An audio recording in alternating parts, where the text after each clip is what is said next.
President Kennedy died. Hello, I'm Emily Bell, Director of the Tower Centre for Digital Journalism.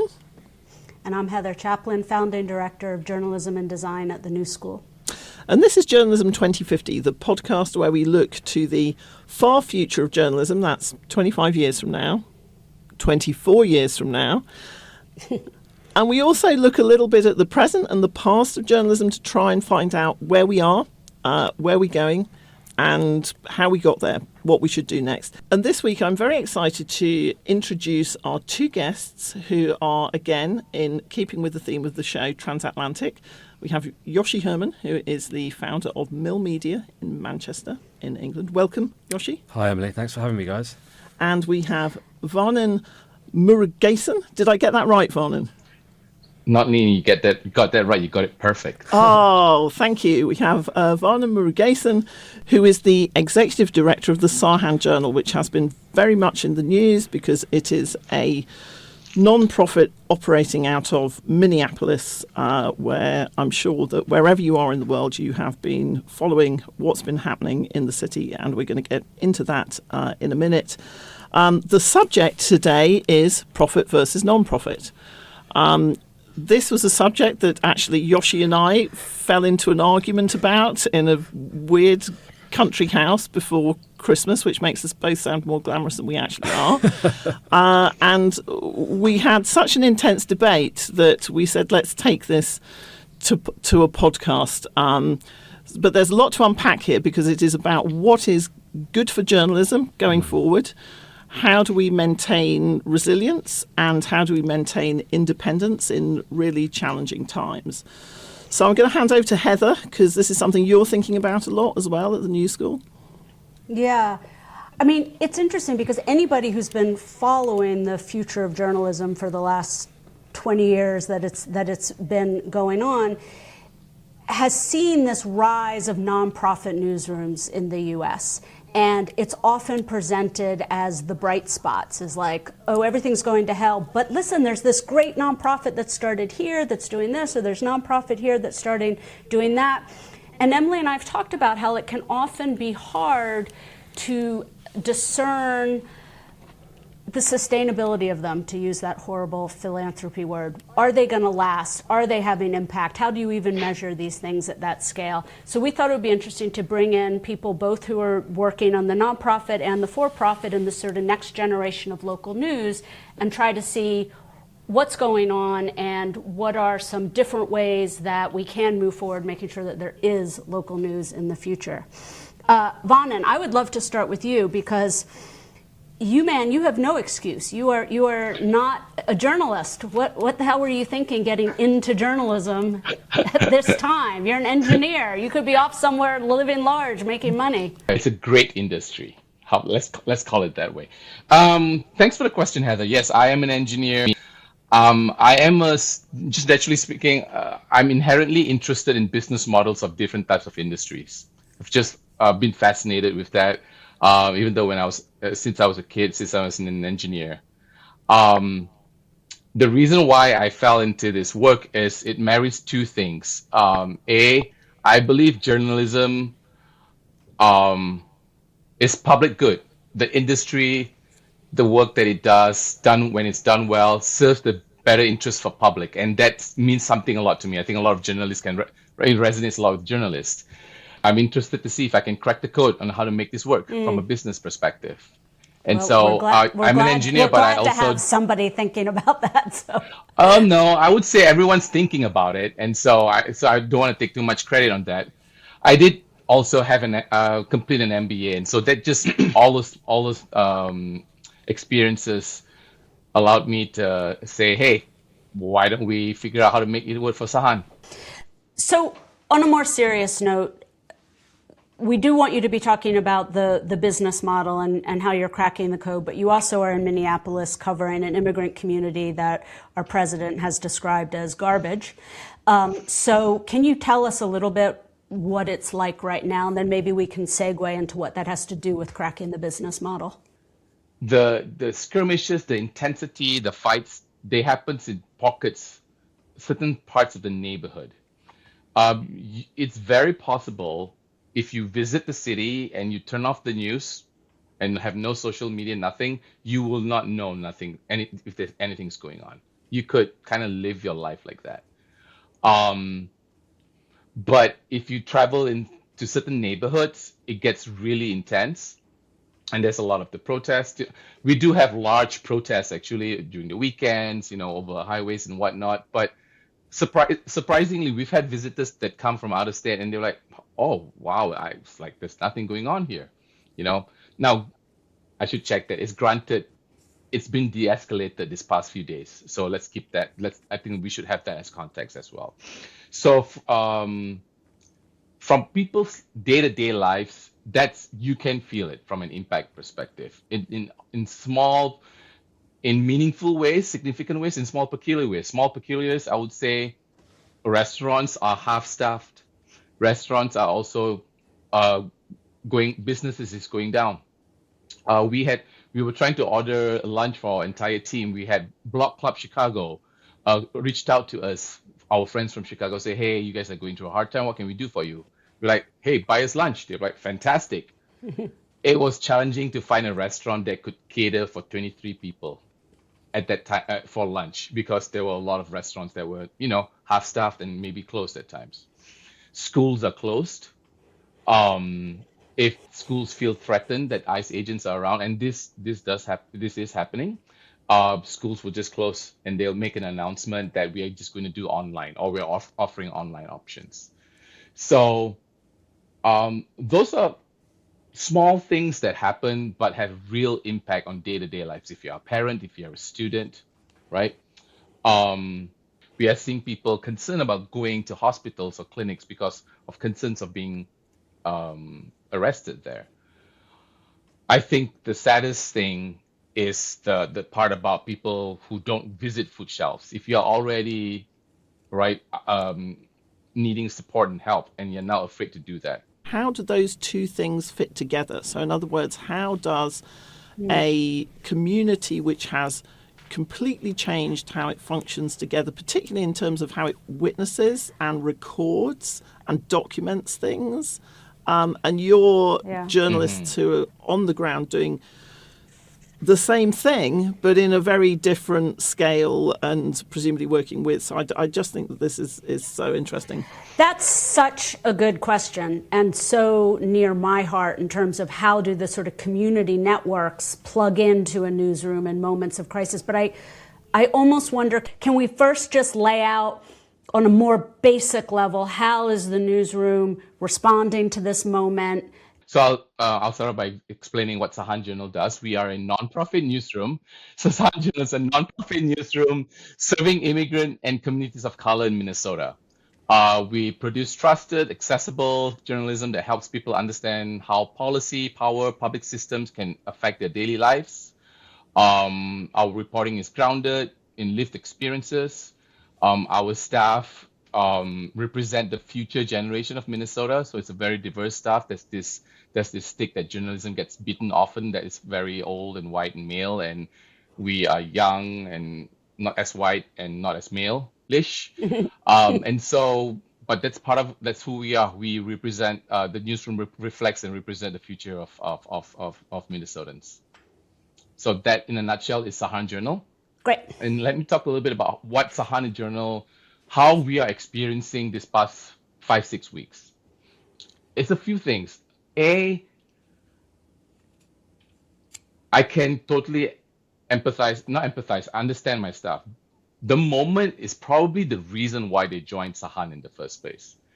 If there was any movie background, Hans Zimmerman score of someone like rising to the challenge, this is it for a reporter who's joining Sahan. Like, you can do good reporting anywhere, right? And Minnesota is blessed with several good publications and news media outlets, several. But ours is the only one that's 100% dedicated to issues impacting communities of color and immigrants. And you join Sahan because of that.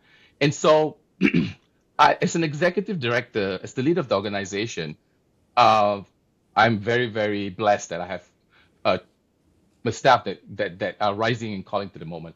My issue is here, and they're running on adrenaline. they're producing 3 times the normal amount. We produce anywhere between 10 to 12 a week content. We are close to 30 a week for the past 4 or 5 weeks. And I do not know any occupation that can survive doing 3 times as much without doing burnout, right? And they are also not covering restaurant openings or how to make your garden prettier. They are covering pretty hard stuff. The reporters come from the community, and so there's an added layer of complexity and nuance when it comes to that thing, right? It's like I described it in a post I made a while back. It's like a surgeon, really good at your job, but now you have to operate on your father.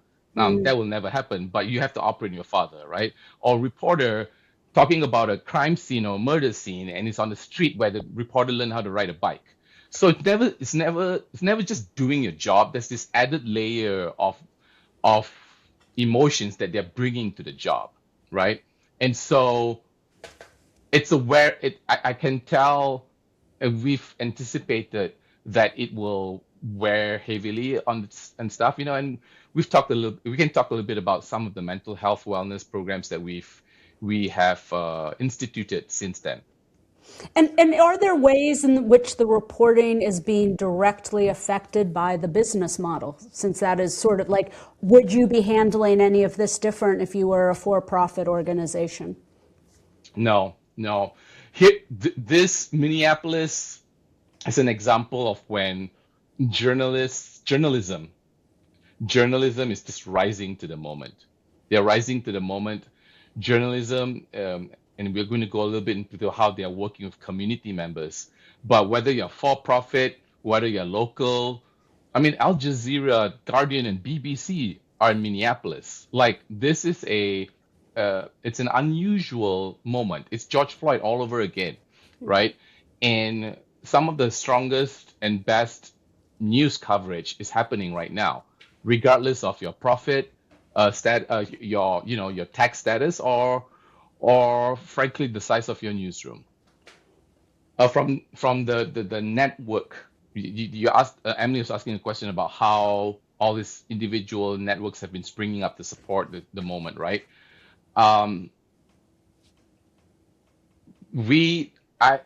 Journalists have been leaning on the information from them to understand where ICE have been, maybe showing up, what kind of support, are there stories to be told. I think there is a caution there that we don't want to be part of exposing them, and frankly, we are not in. It's not like we are members of those networks itself, right? We pick up a lot of stuff on social media, frankly, that will say, "Oh, something's happening over here," and that's where we be, So from a network perspective, I don't think they've been as a big source of like news tips, but there's certainly a story on their own. Now, the dramatic rise of just everyone being a photographer and a videographer right now, that's the amazing piece here that's happening, right? And I think, wouldn't it be amazing if any of the atrocities that are happening around the world is captured that way? Because what we're starting to see from our audience perspective, and I think you guys, the pretty beautiful shot that needs to be taken by your award-winning photojournalist, it's great, but it's not necessary. You literally, sometimes you can use the person with a shaky hand capturing an atrocity on the camera is the most impactful news, right? And so what I'm seeing is that we are, and when I say we, I don't think it's just Sahan. I think a lot of the reporters out there from other outlets are doing the same thing, that they're leaning on communities coverage, I'm going to say coverage, to form part of the news. Fascinating. Which has been I think it's a new dynamic. It really is a new dynamic. Just before I go to Joshi to talk about the for-profit model, because I think these two things are going to relate. In terms of your independence and robustness and sustainability, what kind of magnitude of increase have you seen in your income? Because I would imagine that you have seen, and where is that coming from? Is that local, or is that is it international? Is it national? What's the story? Yes, I don't know whether it's fortunately or unfortunately, but we are seeing a rise in donations. We are seeing a rise in membership. I think I spoke this morning to my staff, and she mentioned that our numbers from new donations and members in this month alone covered last 6 months of last year. Oh, Wow. Right. Yeah. So the content has been strong, but the support has been strong from individual donors, members, and also from funders who understand the severity and the significance of the moment. so it's a good segue to Joshi, who you founded Mill Media in 2020. Yeah. And I was quite taken aback actually by your fervence with when we were arguing about it offline. In the country house. In the country house. Country house dinner. This is not going to help our American audience. Were you shooting pheasants in between? There was a bit of that, There was a tiny bit of that. Yeah. There was a little bit of pheasant We shooting. We both had guns, certainly. There was some, but I was quite taken aback. Not so much taken aback, but to me, tell me a little bit about why you set up Mill Media in the way that you did as a for-profit. Yeah.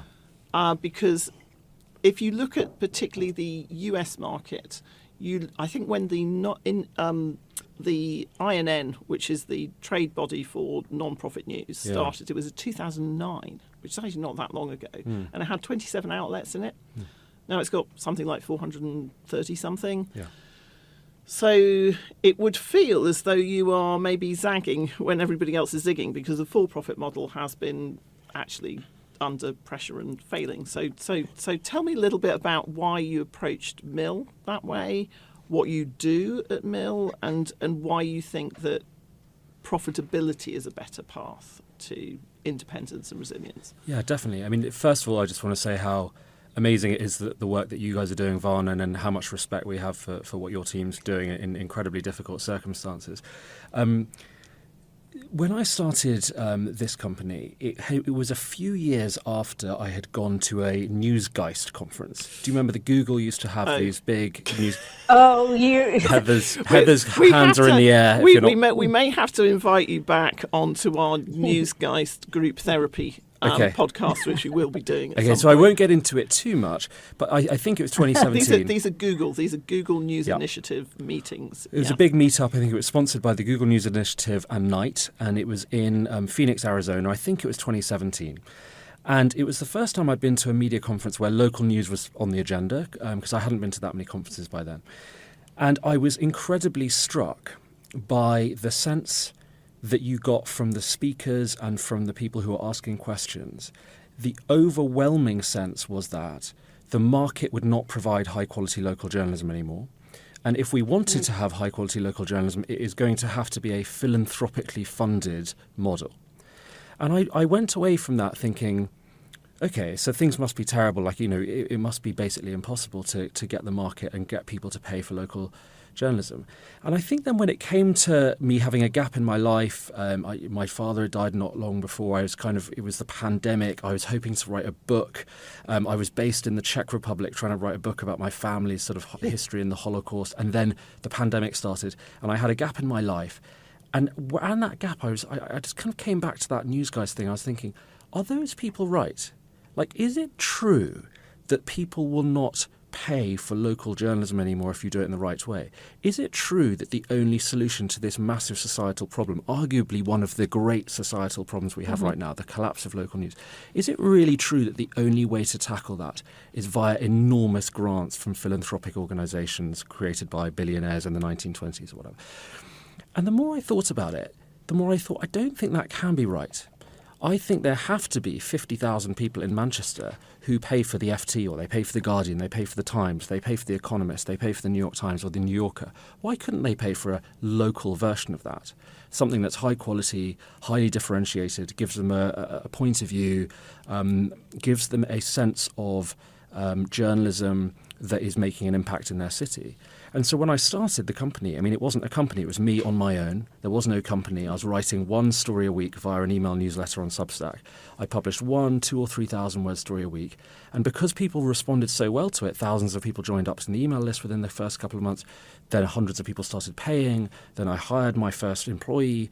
Then I hired a second, etc. Now we're on 23 full-time journalists across the company. I think what it showed me as I went along is that there is much more room to create market dynamic or market-led local journalism than people were giving credit for. Now, you use the word for-profit. I mean, it's slightly misleading in a world where you're never going to make huge profits in this. Right. I was going to ask you about that. Yeah. Which is, maybe we should define the term like for-profit. Yeah, I mean, for-profit sounds like a sort of enormous corporate giants creaming loads of extractive margin out of... that's not the case. But after 5.5 years of doing this, if you take away the 2 newest launches we've just had in London and Glasgow, because they're so new and we're obviously investing in those cities, all of the costs of our journalism and all of the costs of our operation are covered by income we get from readers. And those readers pay to get extra journalism every week, but they also effectively pay so that the whole city can have the benefit of high-quality journalism that it wouldn't get if they weren't paying. So is it free to the rest of the city? So that's, my background largely at The Guardian. We were told for the longest time by analysts and people like that we didn't really have a proper business model because we had an endowment model that cross-subsidised the journalism. And yet The Guardian is actually pretty robust, and because it has this, but it's everything that comes into the company is put back into the journalism. You say it gives you the idea for profit of you being, when you say the mill owner, that's got very bad historical. Resonance in Manchester. Yes. But you're not, you're not sort of saying, well, I need to buy my next Learjet, so I'm going to put the prices up. No, I'm not. What I'm saying is that, I mean, at the beginning of the conversation, Heather referred to 2 things, impact and sustainability. I think it's absolutely been proven over this past 10, 15 years in the US, where the huge focus has been on non-profit news. I think it's clearly the case that these outlets can have tremendous impact. We've just heard a story of unbelievable impact, right? The second question is about sustainability. And what sustainability means is, can you continue to have that impact in 5 years, 10 years, 20 years? Because you have created an operation where the income covers the costs of the journalism. And my answer to that would be that I think there are not many cases yet, either in the UK or the US, where philanthropic funding of non-profit local news outlets have created sustainable organisations that will be around here for many years to come, that can be independent, that can be robust, that can be durable. And I saw a column in the New York Times recently, it was a few weeks ago, I think you sent it to me actually, and it was about the crisis that's happening in Pittsburgh at the moment. The Post-Gazette in Pittsburgh is very sadly looks like it might be closed in May. That's one of the oldest newspapers in America. And in that article, the woman who wrote it works for one of the big foundations. And she basically said there's a new business model for local news and it's non-profit. And to me, like that's not a business model. Like philanthropic funding is a sort of injection of cash so that you can do something with it. But it's not an ongoing business model. So I kind of like very quickly Googled, I think there were 12 different outlets that she'd mentioned in the article. And I basically just, in a spreadsheet, I just tried to work out because obviously they're non-profit, they have to publish all of their figures. So I just tried to work out what percentage of their costs are covered by income, whether it's advertising, whether it's memberships, whether it's subscriptions, whether it's events. For one of them, it was 2%. For one of them, it was 4%. For one of them, it was 11%. For one of them, it was 24%. There was almost no engagement in that New York Times article with sustainability. Right? And these outlets that she mentioned, I don't want to name them or anything because they're obviously doing amazing journalism. They're having an impact. Some of them have won Pulitzer Prizes. Like, we're sitting in the Pulitzer Hall or something. The biggest impact, yeah. But are those outlets likely to be around in 5, 10, 20 years as independent, durable, commercially sustainable outlets with this current business model? I think that's very unlikely. And I think the moment that we all should have sat up and taken attention, almost like the sort of Bear Stearns moment of this, non-profit philanthropic funding era, was the Houston landing last year. a title in Houston that was created with unbelievably good intentions, that did incredibly good journalism, but that spent $20 million of philanthropic money and went bust after 2.5 years. Like, that should be a sort of warning sign. Is this... I think it was Heather that brought it up, so I don't want to take credit for this, but I'm wondering if it's worthwhile to maybe unpack around the definition of nonprofit and for-profit. So there's this line that everyone's used, it's just a tax status, and that's absolutely true. There's a tax status behind it, right? One pays tax, one doesn't pay tax. Joshi, I appreciated how you talked about sustainability. Regardless of your tax status, you got to have enough money to pay the bills. It doesn't matter, right? Now, one status allows you to gain dollars revenue from a group of folks that another doesn't, which is philanthropy. So that's all in agreement. We are all in agreement. I just have a few questions so that we are all on the same page here. Do you? And this is not a good or bad question, Joshi. So forgive me if I sound. No, go ahead. He likes it. Yeah. He likes the fight. He likes the fight. He likes the fight, Vanan. We Well, Joshi. No, crack on, Vanan. Yeah. But do you have a paywall, for example, Joshi? Yeah, so about half of what we publish is totally free, including a lot of the sort of more public interest things that we publish, and half of what we publish is paywalled. Yeah. Okay, so not judging good or bad, but I will say, I could be wrong in this, but any nonprofit newsroom in the United States, if they propose or even suggested the idea of a paywall, would be extremely problematic.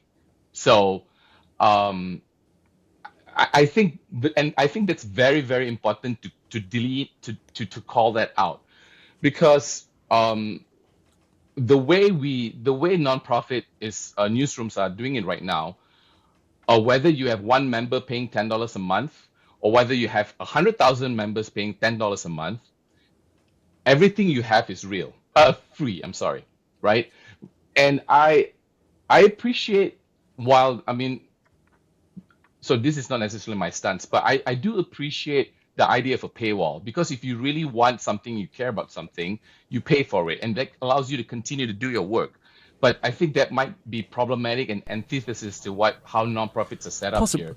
Possibly, if I could just comment, if I could comment on that one. Yeah. One of the most successful examples of nonprofit local journalism in the US in the past few years has been the Baltimore Banner.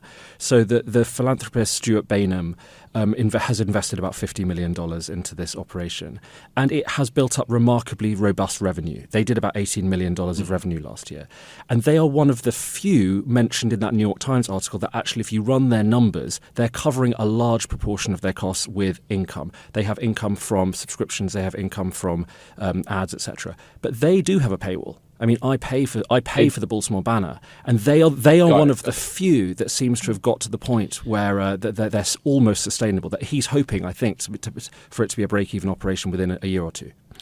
So is something that we're also talking about here. We're talking about shifting definitions. So, as Vanan quite rightly says, there's a slightly different implication, particularly in the United States with tax status, because you get tax breaks if you give money to non-profits. Yeah. So that's something which is an incentive, right? Yeah.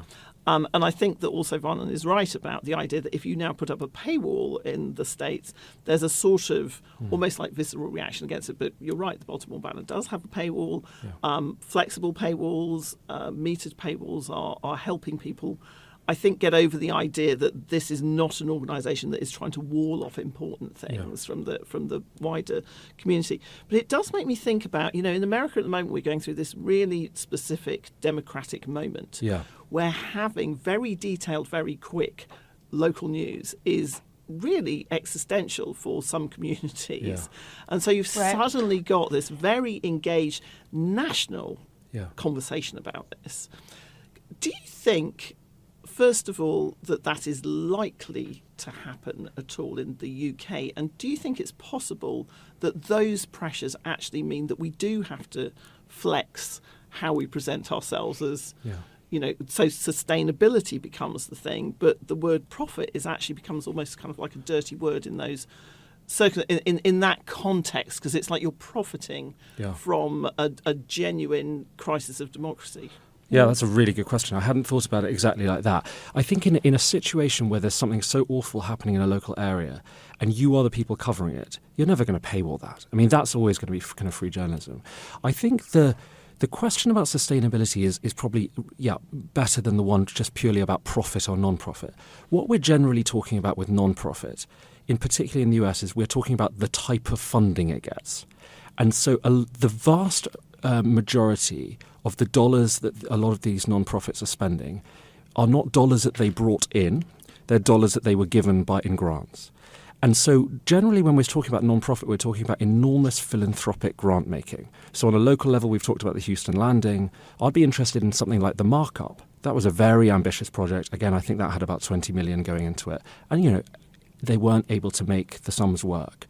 So I think... And Craig Newmark is now no longer investing in journalism. Right. Or if we think about the 100 or so million that went into The Intercept. The Intercept is still going, I think, but at a vastly smaller level than it was before. So I think your question about democracy is, are people profiting if they are putting up a paywall in a democratic moment?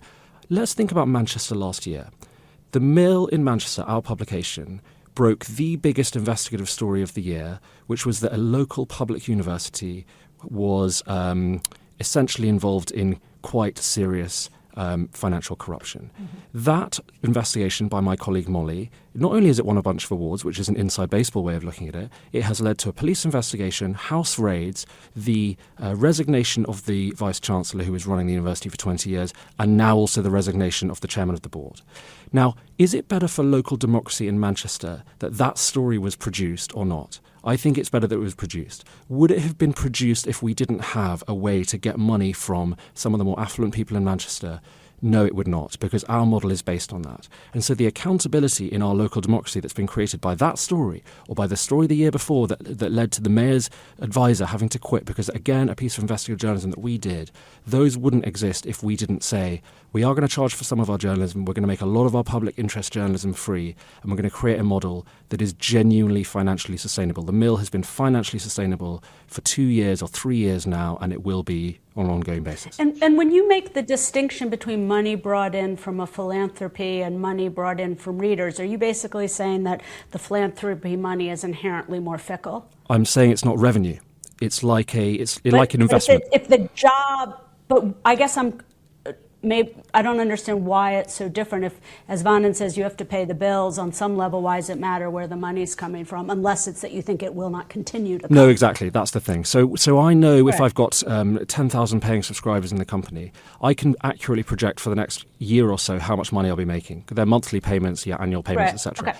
I just wanted to make sure I understood. Totally. The problem for a lot of these media companies, if you look at the Houston Landing, one family foundation in Houston, after a couple of years, decided this isn't making much of a public, or this isn't quite doing what we expected it to do. Right. It's not making much commercial revenue. I think it was in the hundreds of thousands of commercial revenue after a 20 million investment. They didn't want to fund it anymore, and the whole thing collapsed. That is going to happen in an increasing number of cases, because when you speak to foundation people privately at the moment, they do not say what they're saying publicly. They say, we are very concerned that the type of funding that we have been putting into journalism for the past 10 years in the US is not turning into sustainable journalistic organizations. And I think we should all be concerned about that.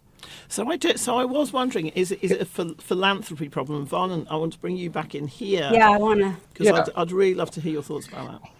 And without throwing your funders under the bus. Nobody is expected. I know it's going to say, nobody is expected to do that on this podcast. She says hastily, as somebody funded by philanthropy myself. But it's true. Everybody knows that they get distracted by the new thing, and that it's not necessarily something you can rely on. Yep. One thing that I'm as Joshi, I don't know if it's the British accent or whatever, but man, you are really compelling. Yeah, it's the accent. It's entirely the accent. The British accent. You ask Amanda to put like an audio filter and so that I sound Idris Elba. But anyways, very compelling argument, Joshi, but what I'm wondering if we are having this conversation a little bit too binary here.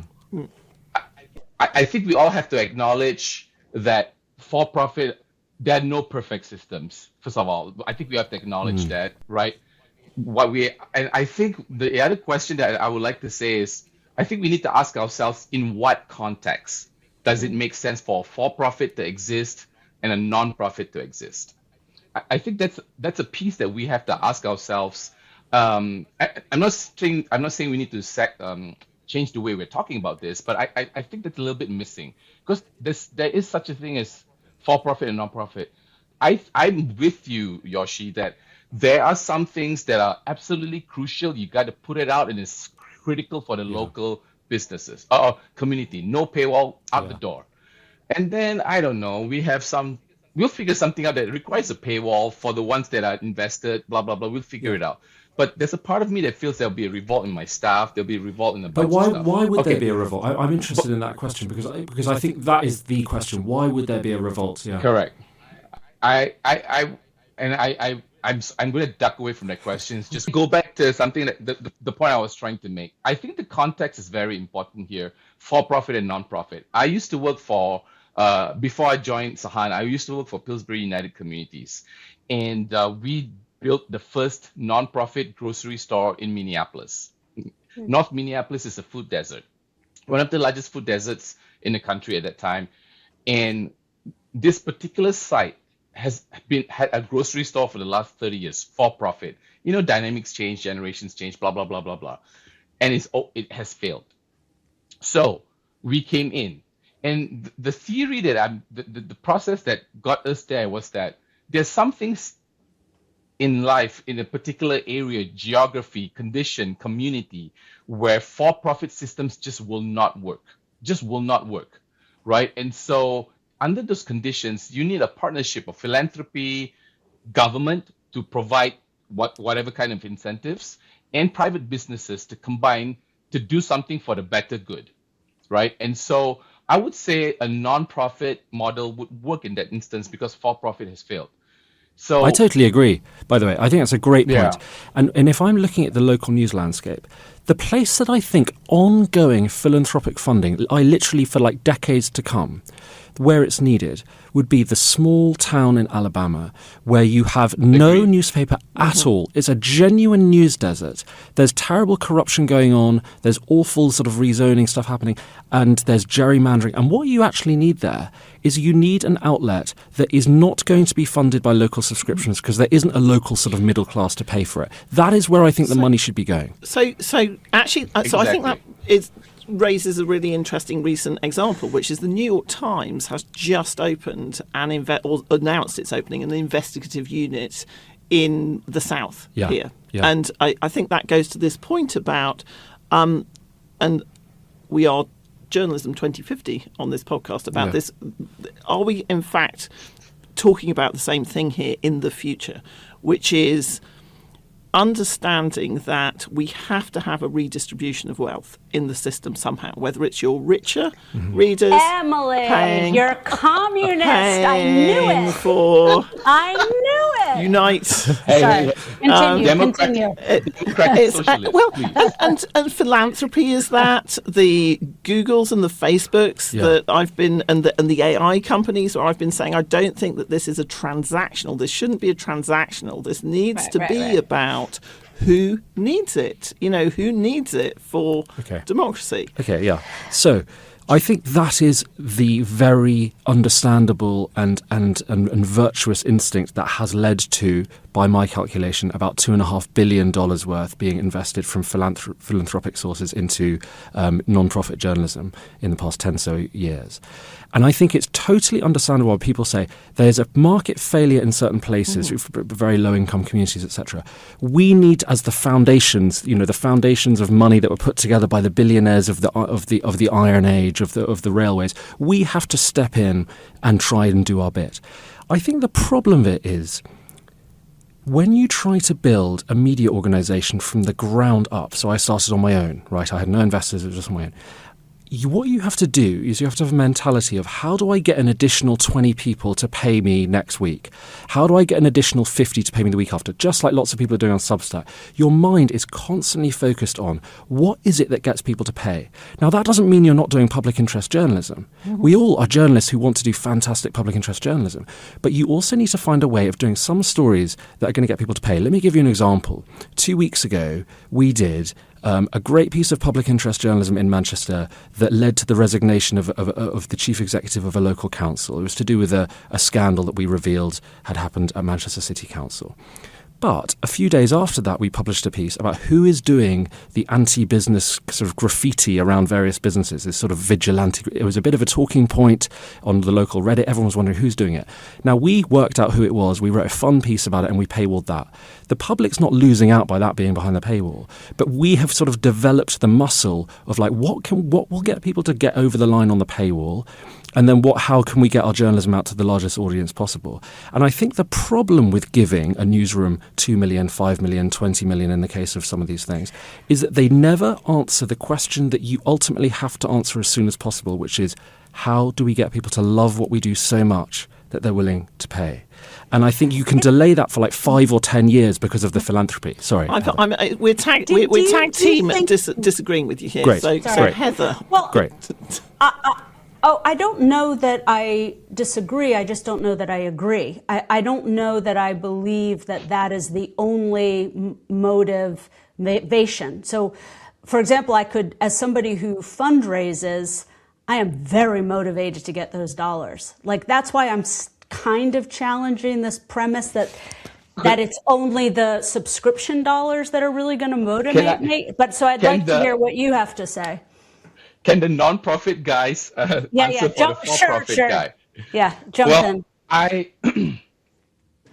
I happen to lead a non-profit newsroom organization, but I'm in complete agreement with Joshi here.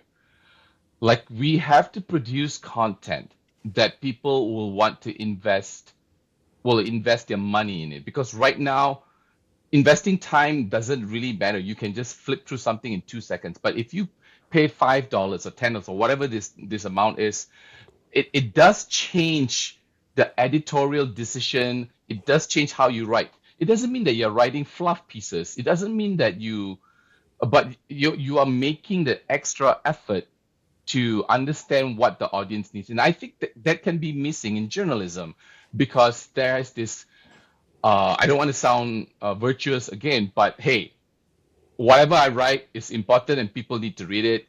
Right. I mean, people walk around like, I felt it like this. My LinkedIn post, I put it out there, 100 likes. I'm like, oh, I'm amazing. Like, I can imagine a reporter with 5,000 people reading their stuff, or 10,000. Like, they must think they're God. So, but I do agree with Joshi though. Like, whether it's there might be an element in the nonprofit where the interest in answering Yoshi's question is delayed to a point that is detrimental to the long-term sustainability of the organization. Now, Sahan is 6 years old, going into 7. So we are a startup baby, right? But we still have interest from funders in the work that we do. Because even though Minnesota is a healthy news ecosystem, we serve a section of a demographic, a population that has been underserved and most likely will continue to be underserved because of their, how people consider that from a revenue perspective. I will say though, the time it takes to generate 10 paying members, 100 meaning 1,000, 10,000, that requires time. Joshi, may I ask how many people are paying for your So we have 13,000 people paying at the moment. And would you say, what's the size of your market, so to speak, the city of Manchester? Well, how I does mean, that- we're spread across 6 different cities now, and but the way I think, Manchester is like a kind of 2.5 million metro area, right? And so you're talking, and the number of people on our free email list in Manchester is like 55,000, right? And the number of people who are paying in Manchester is like just over 4,000. So what you're not trying to say is, can we get the median person in Manchester to pay? You're trying to say, can we get a very, very tiny proportion of people to pay that's going to produce journalism that is much more impactful than what's already been sort of published? Yeah. So I do see the nonprofit model helping with catalyzing and growing a newsroom in a particular spot that's needed. But I agree with Yoshi in the sense of like sometimes that model just causes some folks to not think about, okay, this is only going to last for 5 years. We do need people to start paying for it one way or another, whether from reading or events or whatever along those, wherever we want to think about it. But we do need to start finding that. And the nonprofit model can be a hindrance. Can we sort of pause it at that point and just pivot it a bit to the future, because we do love a solution on this podcast, and we've got 20. Okay, but I have two more questions for you. Heather wants to stay on the past. Oh my goodness me! Just so you know. Okay. Heather wants to stay on the past. She wants to stay on the mat. She's got her gloves on. Yeah, fair enough. Let's do it. No. Actually, it's not. You said something about when you first heard people talking about how it was a market failure for local news, but you didn't believe that if you did it the right way, that was true. So what is doing it the right way? Okay, so I think the fundamental thing is, first of all, that you have to operate it as if it is a business, as if you have to fight every day to get people to pay, etc. That's the first thing. But then you also have to produce journalism that people don't just like, they don't just think is marginally better than the big newspaper you're competing with in your city, that it is something they love, that it's something they have an emotional connection with. So most of my career as a writer, I did, longer form features. And so I wanted to write the kind of journalism on the mill when I started it that I've done for The Guardian or for the Evening Standard or for the Times, etc. More in depth, more of an understanding of who a person really is, capturing the nuances of people, etc. And I thought if you do that kind of journalism for a city, people will respond well, and they have. So it has to be highly differentiated from what's already out there. It has to have much more of a community connection. When I see some of these newsrooms that have been funded and then you don't see any comments under an amazing story they've written, you just think, okay, audience connection is the most important thing. You are trying to serve people with things that make them more informed. And I know in the J school world, the information is the big thing. How do we give people information that they need? A huge thing that people want isn't just information, it's a sense of connection. Totally. A sense of connection to a place and a sense of connection to each other. That is a democratic thing, but it's also a personal, emotional thing. I want to feel like I know the woman who lives at the top of the tower block 3 streets down, even though I would never meet her. I want to know the guy who came from another city to run the school who lives 3 blocks down. I'm never going to meet him. He might not be in my world, but by reading great journalism, particularly narrative storytelling journalism of the type that we're trying to do, I think you get a sense of connection. And therefore, I think if you put those things together, you get a bit lucky, you have the right team. I think it's very possible in these kind of metro areas to do great, high-quality, impactful, varied journalism that can be sustainable. But I'm not claiming that that's the true for every single community. There's a horrible amount of agreement on this podcast, and I'm going to try and move it into maybe even an area of more agreement, which is this point about the future. Yeah. And so if we look at the current pressures on journalism, and particularly local journalism, it's been crisis of business model for certainly the last 25 years. Yeah. That continues. News deserts grow, but we are seeing an ecosystem, particularly of these collaborative networks, the type of work that you're both doing, the type of work that Heather does, that's actually bringing a new product and I think sort of vitality into some places, and we're learning and growing from that. But we have, I think, 2 really big pressures, one of which is political. So this idea that actually independent journalism is the enemy and has to be stopped is not something that we're really used to in the United States or even in the UK. Yeah. And once public media funding becomes part of that discussion, we've lost public media funding here. The BBC is very much on the table at the moment in discourse in the UK. And the other one is technological. And those 2 things are not separate, actually. They're kind of quite similar because we have now sort of technological changes. So I was just wondering if both of you could talk a little bit about how you see your role, businesses, communities, journalism, in that context, and whether you're seeing those pressures in the same way that maybe we, the media commentariat, see it from outside, and what are you going to do in the next 5 years, 10 years, that responds to those pressures? Because it feels like we're having to really carry on building the bicycle while we're riding it over very rough terrain. Definitely. I think my answer is going to be shorter than Vanan's, because we are not facing the same political pressures yet in the UK that's happening in the US. What I would say about that, though, is I think what you need in a scenario where the federal government or even a state government wants to interrupt the flow of information in the way that clearly is going on at the moment, suing media companies, putting pressure on owners, basically taking bribes in different ways from media companies. What you need in a situation like that is for the revenue of the media company to come from tens of thousands of people, not from two people. You can get two people in a city, the wealthiest people who are the foundation heads, etc. You can get them to turn off the tap. It's very difficult to get tens of thousands of people who are loving something and who are incredibly connected to it and who give it $10 a month to stop doing so. So I know that's a sort of boring answer coming back to my boilerplate stuff, but I think that is what you'll need in a society in which pressure is being put on. I think one of the vulnerabilities at the moment of the US media onto these political attacks is that a lot of the large corporate media companies, it's quite easy to squash them because it's one relationship with the president. My concern at the lower level would be there are quite a few media companies that are almost entirely reliant on one or two families or one or two foundations. I think that's a very vulnerable situation to be in. On the tech side, clearly the tech disruption has only just started when it comes to AI. My answer would be, I think we need to have journalism where when people read it, they know it comes from a human being. Mm-hmm. It has the sort of authenticity and the voice of that. And I think sometimes, and I know this is sacrilege to a US audience, sometimes that means removing this AP style, this kind of sense of like everything being denuded of any feeling or denuded of any personality. I think people need to know, I am reading something written by a human being. I know their name. I know a bit about them because they recently wrote about their life, etc. I know about their preferences. And I am going to trust this a hell of a lot more than 90% of what I see online, which is increasingly AI generated. So that's the way we are thinking about it. I know that's not a particularly like tech sophisticated answer. Vanan, tell us what you think as well. Engineering, your engineering background, I think, puts you in a better position than most to understand. No, please don't. I'm just gonna, just because of recency, I agree with everything that Joshi said from the tech side with AI. And so I'm just gonna double click, ditto whatever. And he said I don't want to waste time there. This conversation here that we are having, and I realize when Emily, when you say, well, there's a lot of agreement here and there's not a lot of disagreement, and maybe I'm not the best representative of what a nonprofit newsroom should be. So I apologize if that's the case.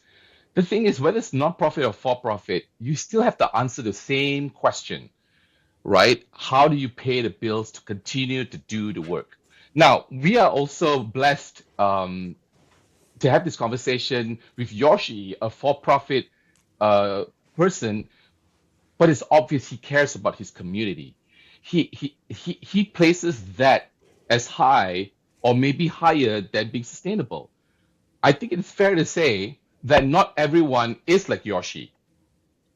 When I entered this industry, a friend of mine, someone from Sahan showed me someone that would just take news, scrape it, change some things or whatever, doesn't do a single journalistic thing, but makes money out of it, which includes our articles.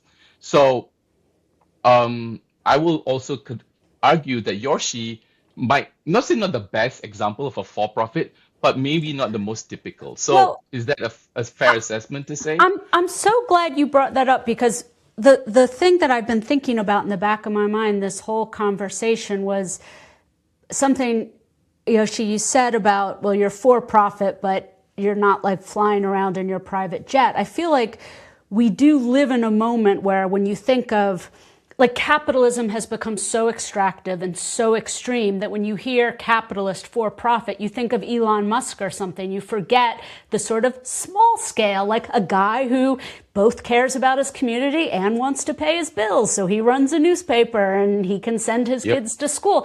And it is like right, that still exists. And it is fascinating to think about, if we talk about for profit and a capitalist model in that way, what is the potential for the future of local news? And I find it interesting just that it makes my brain go, oh, because I've gotten so used to just thinking, anyone who's for profit, it's going to be that extractive, exploitative horror show. But that's not even the roots of capitalism. So it's really interesting to hear. Yeah, I mean, Heather, I think it's super interesting that that's your reaction.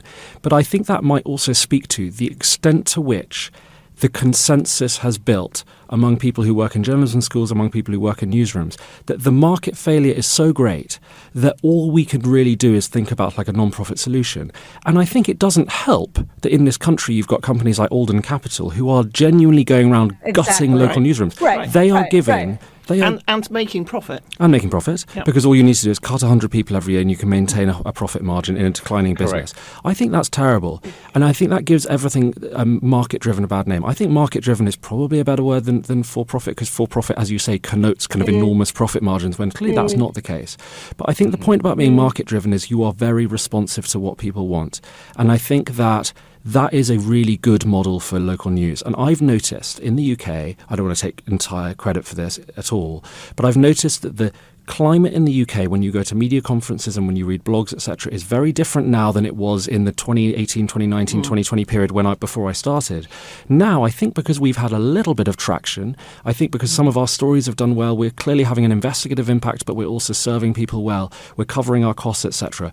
I think now the conversation has totally moved on. Now what you have is loads of people imitating or copying, or, sorry, a better word would be being inspired by what we've done. There are a dozen or so local newsletters in the UK and in Europe that have basically taken what we've done and they've come up with their brilliant, creative, new way of doing it, talking about very big ones like Jim Waterson's one in London to ones that have got 1,000 paying members and I get emails like that all the time. So I think when people see that can be done, and you don't have to wait for enormous, billionaire founded foundations in order to do what you want to do, I think it's quite inspiring. And I hope that in the US over the next few years, what we are going to see is some people saying, actually, I think the market will fund some really high-quality journalism that I'm passionate about doing.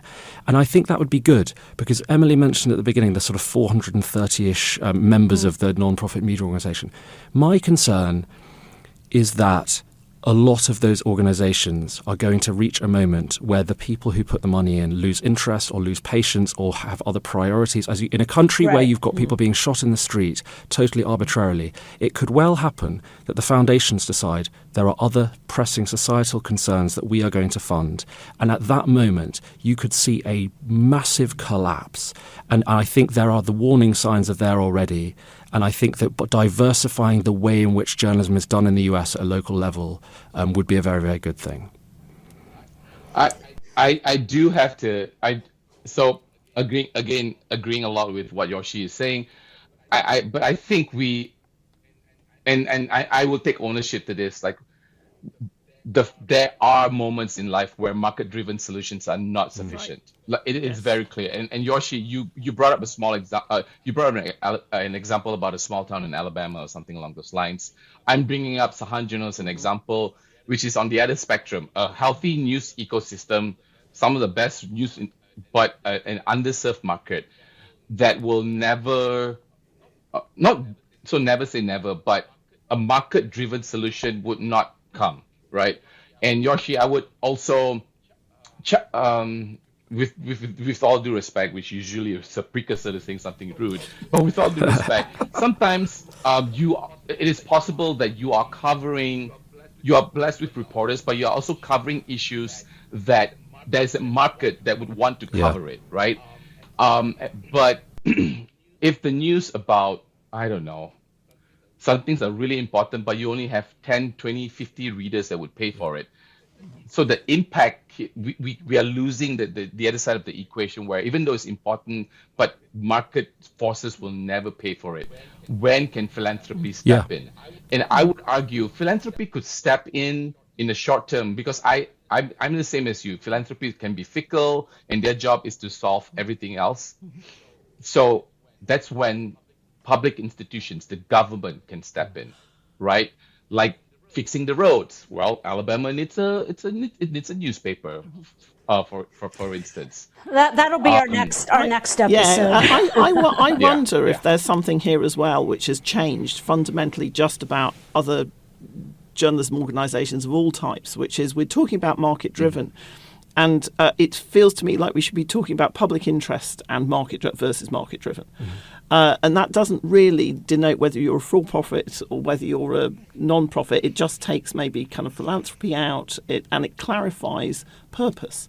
And it feels to me as though one of the things that's happening with larger media organisations, and sometimes I think this is just a kind of vanity project, but I know from my associations with The Guardian, which has done very well from actually a non-profit or profit-seeking, I think we call it. But it is a for-profit company.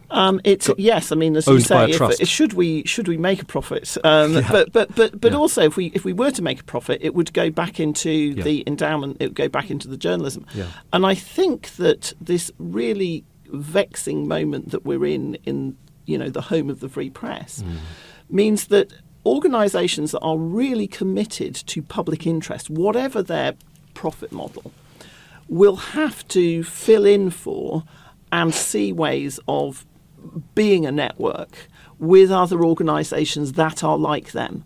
So and I think we've seen a little bit of that sort of networked response. And I know there are really problematic issues about big brands, or is Axios really going to come into the local market, and ProPublica, are they really there for the long term? Is this just to reap more? Is it getting in the way of local journalism?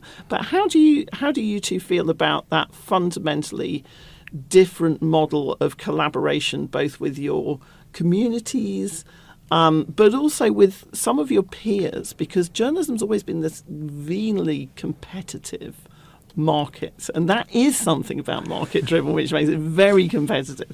And are we going to see is that something that's going to change? I think competitive is good, Emily. Like I know that, again, this is another absolute sacred cow at the moment. At every media conference, the answer to everything is to say that organisations that are on the whole not sustainable, that are struggling to make an impact with the public, should work together. That's totally fine, but that won't be the solution. Like, I think the point about competition is it's so hard in media to do well. It's such a tough business. Trying to get people to pay for news when they're paying for their Netflix and they're paying for everything else and costs are going up. And if you're going to do it, you have to be so focused on the thing that you're creating, right? So people have asked me recently, would we partner with these people or partner with... Well, what if that means we're 5% less sort of focused on the thing we do? I think if you're 5% less focused, you don't actually get there. So I don't think I'd put so much emphasis on working together. I would say you want highly competitive news markets. What Joseph Roth, when he was writing in the 1930s and early late 1930s in Berlin, he wrote about there being 22 newspapers in Berlin, a golden age of newspapers in Central Europe, where you had in Prague and Berlin and Vienna, you had more than a dozen papers. I think we want to go back to that. I think it's great that in New York you've got non-profit and for-profit things all sort of mixing up with each other. You've got Hellgate and you've got the City and you've got all these different things. I want incredible competition in every market. I think we're moving beyond the point where a large metro area has one large newspaper. I think we're moving to a point where there are a dozen different things who do different times of journalism for different people, different markets, and in different ways. The final thing I'll say is on the public interest thing. I try to encourage my team not to use terms like accountability journalism and public interest journalism, because I don't want them to sound, with respect to both of you, like journalism school lecturers. The public interest should be defined more by the public than by people who are sitting in journalism schools. And I think that when it's defined by the public, you find that the public are incredibly interested in finding out if the local officials are corrupt. They're incredibly interested in finding out if the local university is doing side deals with a company in Marrakesh, like the thing that we were exposing. But the way you do that journalism is you make it enjoyable to read. We don't start our investigations with the most important details, like a sort of old school school thing. We take you inside the meeting in the hotel where the corrupt deal was done. You start with the narrative lead, which is what we teach Yes. in these journalism schools, that you are throwing your populist shade on. Because the big thing we're saying to readers is not, you should read this, right? Spinach. I spoke to a foundation. When you speak to foundations privately, they are extremely open about the problems. She described it as spinach. We don't want to say, here's the spinach that you should read and you should pay for. We want to say, look at this fascinating story. And we are going to explain the business deal in a minute and all the different numbers involved. But first of all, you've got to meet the people. How was the deal done? What were they drinking? And then you get people in, and suddenly you've got tens of thousands of people reading something that previously would have won awards, but would have been read by 500. And I think that's instead of thinking public interest, we should think, how do we grab the public with journalism that is really high quality, that we love doing, that they will love reading? And that, I think, can create sustainability in a way that this sort of a public interest sort of terminology maybe slightly gets in the way of. Vanan, what do you think? I appreciate a lot of the things that Joshi is saying. And the fact of the matter is, I'm in agreement with a lot of the things that he said. Like, I don't come from a journalism background, and I completely resonate with how we tell the story is actually more important than this AP standard or whatever that is. That's befuddling me right now. I hope I never learn what the AP standard is. But I'm in agreement with him that how we tell the story and draw people in is the key to long-term sustainability, whether it's for-profit or non-profit. Because if you're a non-profit, someone's drawn into your article, it's more than likely that, we develop this connection with them, and then they will be donors for us. So there are similarities in that. I just want to again call out the fact that there are some conditions out there in some areas where the best of the best, you can write the most amazing article, the way Joshi has described, where the market does not allow it for it to be successful. And that's when nonprofit can step in, and nonprofit can perhaps step in perpetuity, but nonprofit can at the very least provide the initial investment to show what the impact looks like, right? And so I do think there is a very, very important role for nonprofit newsrooms, and I'll probably go back to my original statement, which is context matters. Yeah. Like, where are you operating? What's the goal? And what's the best way to get to that point? I think just back to your original point as well, Van, and I think you made this point, which is the binary. We're too binary about all of this. Right. Correct. It's not either or. Correct. I feel like the lesson once again is maybe we shouldn't just be like mindless lemmings running in one direction in a pack. Exactly. I mean, seriously, it's like there's going to be there should be market-driven newsrooms. There should be nonprofit, and because in a lot of the communities that we work in J&D, it's not what you say, Joshi. What people are asking for is really basic information that is not that sexy and is not that interesting, but they do need it, and that's not going to be market-driven either. It takes all of this. And it is also increasingly obscured, sometimes deliberately and sometimes accidentally. Well, it's a fight even over what's true and what's not, and what basic, where you vote, where you don't. So it's all of it. I say yes. I'm going to be really annoying and designy, and I'm going to say yes and. Yes and, not... No, life is yes, Heather. Not but yes and. So not no but. So I could conduct this conversation forever, because I think it is so important and so interesting, and you two are just such great interlocutors. Great, even though you haven't actually had a physical fight, which Joshi and I were thinking that maybe that's what would get us booked at Perugia, but But just to sort of wrap up, what we ask people on Journalism 2050 is 24 years' time. What's a best case scenario, and what do we have to do to get there? In local news specifically? Ideally in your own field, yes. Yeah, look, I think that what we've undergone in the past 20 years is a period of incredible decline and destruction in local news in the UK and the US. And that is mainly because, 80% or so of the revenue has been stripped out because, the advertising monopolies that you had in print newspapers have gone. And so naturally, we have had a very, very tough time. That has been exacerbated by some really poor strategic decisions by the large media companies who, instead of investing in the kind of New York Times, kind of like, we are going to keep our value and get people to pay for it, they made it free for a while, then they tried to paywall, etc. Disaster. I think in 24 years, is it 24 years? It is 24 years okay. now. I know. It's we started this in 2025. It seemed like such a good idea. I think now it's challenging our math here. What I think, or what I hope, or maybe the same thing, is I want to get back to the Joseph Roth Berlin, right? I want to have 22 different outlets in a metro area fighting for people's attention and their time. And it's the genius of the creativity and the way they write and the way they deliver news. And some of them are doing it video, some are doing audio, some are doing it over WhatsApp, some are doing it for low-income communities, some are doing it for high-income communities, but then they're creating video content that can go out much broader. I want to have an absolute melting pot of different models, approaches, identities, creating journalism that genuinely, makes people feel informed enough to live a rich life in the local area that they live in, whether it's a village or a city, and feel genuinely connected, because I think in the modern world a lot of people lack that sense of connection, and I think local journalism is best placed to provide it.